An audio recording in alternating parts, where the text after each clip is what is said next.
Kada sazna da ima problema sa srcem, čovjek odlučuje da zavede ženu pre nego što premine.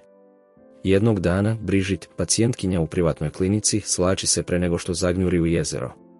Koristi neposlušnost kao način da privuče svog lekara i natera ga da je oženi, ali dr. Pierre François, koji posmatra prizor s prozora, nije impresioniran i smatra da joj treba više lekova.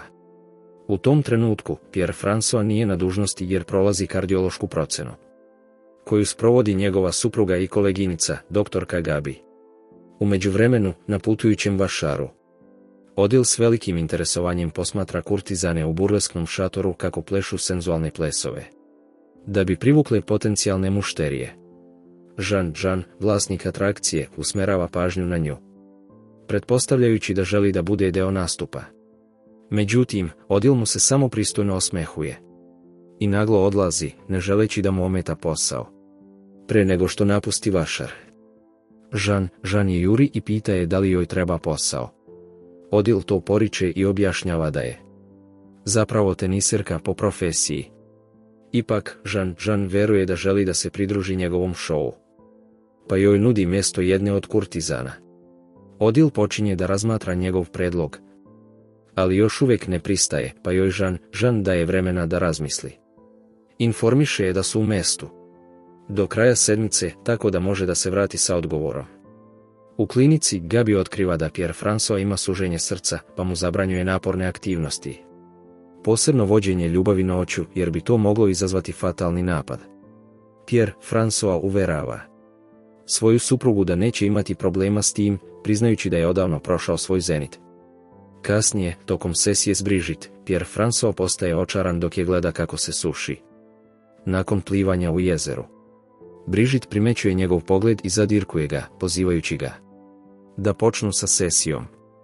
Neuropsihijatar je ukorava zbog njenog ponašanja, ali odlučuje da nastavi dalje.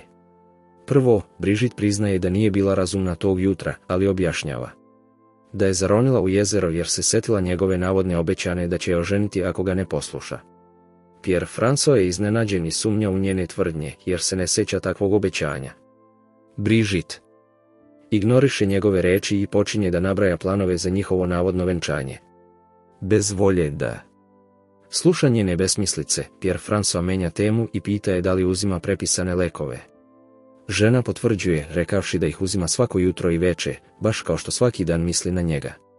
To dodatno postiče njegovu rastuću nezainteresovanost za karijeru, pa naglo završava sesiju. Te noći, Pierre François kontaktira svoju bivšu suprugu, Chantal, da je obavesti da će joj vratiti sliku, objašnjavajući da ga više ne zanima. Sljedećeg dana, u vozu, Pierre François nailazi na Odile, koja spava na sedištu. Privlači ga njena lepota, koja budi njegovu uspavanu želju za senzualnošću. Odile sanja kako javno pokazuje nežnost s ljubavnikom, što je želja koju želi da ostvari. Iznenada, žena se budi i iznenađena je kada vidi Pierre François iznad nje.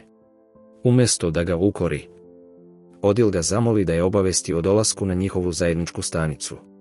Pierre François je oduševljen što joj može pomoći. Ubrzo nakon toga, Pierre François se sastaje sa Chantal na plaži i deli svoju zdravstvenu situaciju s njom. Chantal se zabrine za njega, ali on se šali na njen račun da bi olakšao situaciju.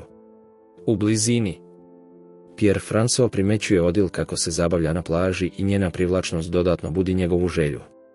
Posle sastanka sa Chantal, Pierre François se vraća vozom kući, tražeći Odile, ali je ne pronalazi, što ga slama. Kod kuće, Pierre François teši Brigitte, koja izražava nelagodu zbog intimnosti s muškarcima. Traži savjet kako da se nosi s problemom, ali neuropsihijatar se umara od njenih fantazija.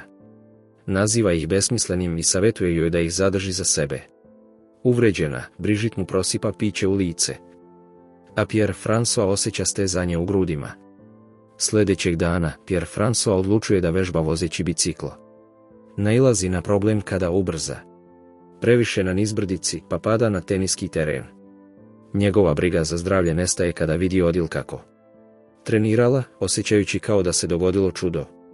Nakon treninga, pokušava da započne razgovor s njom, ali ona ga ignoriše i odlazi do kola. Nepopustljiv, Pierre François je prati, pretvarajući se da se izgubio, samo da bi produžio vreme s njom. Odil žuri kući, pa pokušava da upali kola dok je Pierre François još ispred. Uvređen, moli je da mu posveti malo vremena kako bi joj nešto rekao.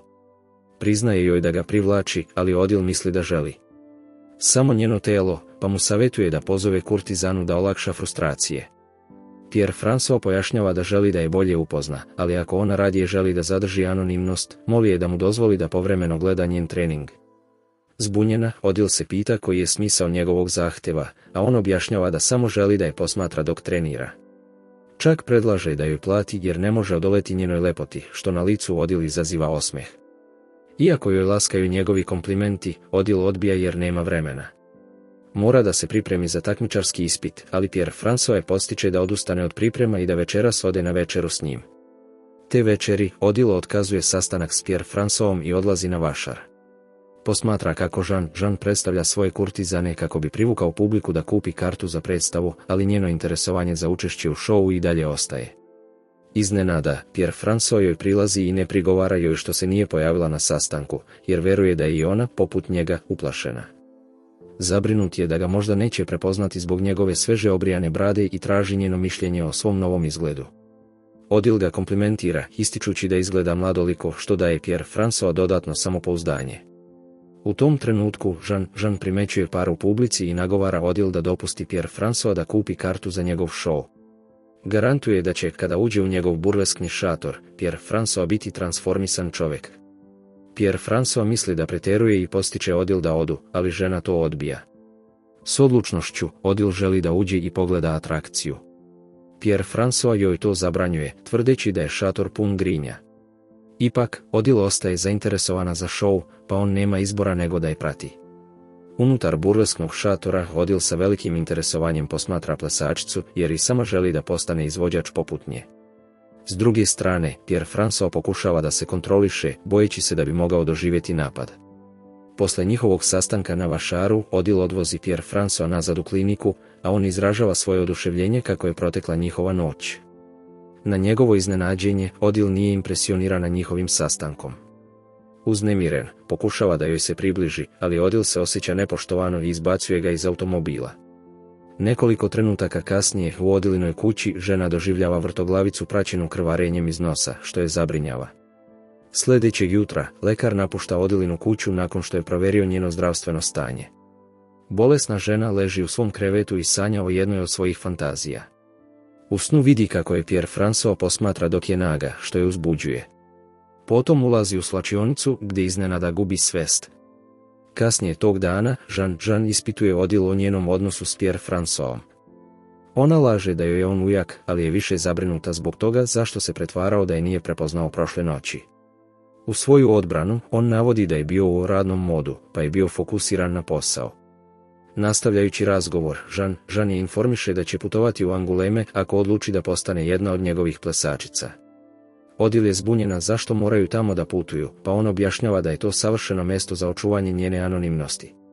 Na vašaru, Odil razgovara s Jeanovim kurtizanama i od njih saznaje da povremeno uzimaju male poslove u Parizu kada se sezona završi. Pored toga, Odil ih pita da li publika pokušava da spava s njima, a Ciska potvrđuje. Otkriva da ima muškaraca koji nude 400 franaka za trenutak s njima, ali pojašnjava da ona to ne prihvata. Međutim, ističe da bi, ako joj se muškarac dopadne, možda razmotrila da spava s njim.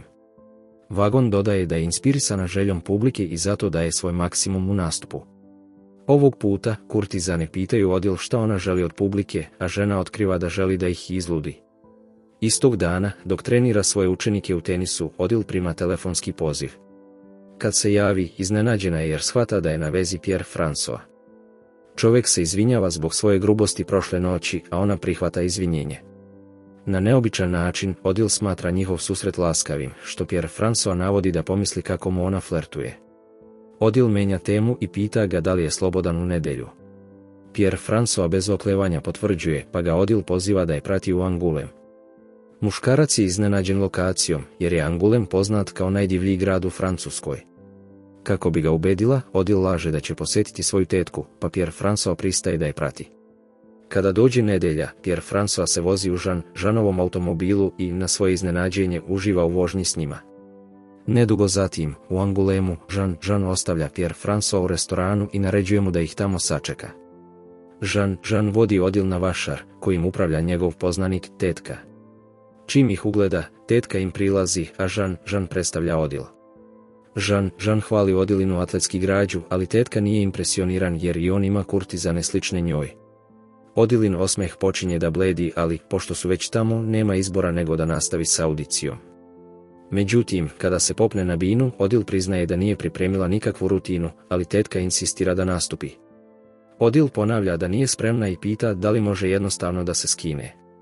Pre nego što odluči, tetka pita Jeana da li mu je odjel devojka, a on potvrđuje. S tim na umu, tetka joj zabranjuje da se skida i samo je poziva da pleše. Nakon audicije, odjel krišom zaustavlja krvarenje iz nosa dok čuje kako se Jean i tetka opraštaju. Zabrinuta za svoju sudbinu, pita ga da li je njegov poznanik ne želi, ali Jean je uverava da je u razmatranju. Menjajući temu, odjel pita zašto ju je Jean nazvao svojom devojkom. On objašnjava da mora imati ljubavnika kako bi unela iskrice u svoj život. Šta više, primetio je da joj to nedostaje, pa je upozorava da to može uticati na njen nastup. Odjel kaže da joj ljubavnik nije potreban, ali Jean se ne slaže. Kasnije u restoranu, odjel zadirkuje Pierre François jer je neraspoložen, što on ne poriče. Pita je da li njena navodna tetka radi na vašaru, ali odjel odbija da to otkrije. Umjesto toga, izražava zabrinutost jer je mislila da mu se dopalo njihovo malo putovanje. Pierre François priznaje da mu se zaista dopalo, ali ne može da porekne koliko je uznemiren što mu stalno daje lažnu nadu o mogućnosti da spavaju zajedno. Sada se osjeća uvređeno što je prešao 100 milja i boravio u masnom restoranu samo da bi bio uskraćen za bilo kakvu naklonost. Jean se ubacuje u njihov razgovor, ističući da odjel zapravo ne mari za njega zbog njegovih godina. Umorna od razgovora, odjel želi da se vrati kući, pa traži od Lulu, konobarice, da joj kaže kako da stigne do železničke stanice. Te noći, Pierre François doživljava niz nesreća tokom boravka u Angulemu. Prvo, boravi u oronuloj hotelskoj sobi sa lošom ventilacijom, pa mora da otvori prozore kako bi bolje disao. Drugo, mora da koristi javni toalet, ali je zauzet, pa mora da obavi nuždu napolju. Treće, pas ga juri nakon što završi, ostavljajući ga prestravljenim za sopstveni život. U zoru, Pierre François je iznenađen kada mu se odjel pridruži u sobi, iako je odlučila da se vrati kući. Žena ga grli dok leži, ali Pierre François se osjeća odvratno prema sebi što je želi. Bez obzira na njegove reči, odjel želi da vidi njegovo lice, pa se muškarac okreće prema njoj. U tom trenutku, Pierre François počinje da halucinira. Priča joj o nadprirodnoj viziji u kojoj je video prelepu ženu kako izlazi iz bunara. Zbog toga, Pierre François odlučuje da napusti svoj privilegovani život i čak svoju karijeru neuropsihijatra. Umjesto toga, spreman je da postane mesar konja u Angulemu ili čak klovn u Jeanovoj atrakciji kako bi bio s njom. Obaveštava je da je razgovarao s Jeanom i da je on u razmatranju njegove ponude. Pošto odjel izgleda kao da ima druge misli, Pierre François naglašava da nemaju vremena za povlačenje. Niotkuda, priznaje koliko je želeo da je zavede prošle noći. Zbog svog priznanja, počinje da osjeća žeđ pa ustaje iz kreveta da pije iz termos boce. Kada ugasi žeđ, Pierre François priznaje da je ona posljednja žena u njegovom životu. Objašnjava da je to shvatio kada ju je video kako spava u vozu. Zbog njegove izjave, odjel na kraju vodi ljubav s njim kako bi njegovi posljednji sati bili vredni. Nakon toga, Pierre François počinje da osjeća simptome napada, pa ohrabruje odjel da samo spavaju jedno drugom u zagrljaju. Kada zaspi, odjel ustaje iz kreveta i primećuje da opet ima krvarenje iz nosa. Ujutro, Jean upada u Pierre Françoisovu sobu i naređuje odjel da se pripremi za svoj debi. Pierre François se iznenada budi i osjeća se dezorijentisano zbog onoga što se dešava. Stoga ga Jean informiše da će odjel danas nastupati. Nedugo zatim, u tetkinom šatoru, on pregleda odjelino telo i oduševljen je njenom građom. Pošto veruje da je odjel Jeanova ljubavnica, želi da ostane obučena, ali ona mora da skine donji veš. Dok se odjel priprema, Pierre François odlučuje da je sačeka u salonu za kurtizane. Iznenađen je kada jedna od tetkinih plesačica besno upadne u prostoriju. Žena osjeća gađenje prema publici i najavljuje da više neće raditi za njega. Zbog toga, tetka insistira da odjel nastupi za publiku. Pre nego što izađe, Jean je ohrabruje, a žena se zahvalno smeši. Međutim, kada odjel počinje svoj debi, počinje da osjeća mučninu, ali to izdržava zarad šova. nastavlja s razotkrivanjem, što izaziva odobravanje publike. Uprkos bolu koji osjeća, Odile istrajava u nastupu, samo da bi se na kraju srušila u gomilu.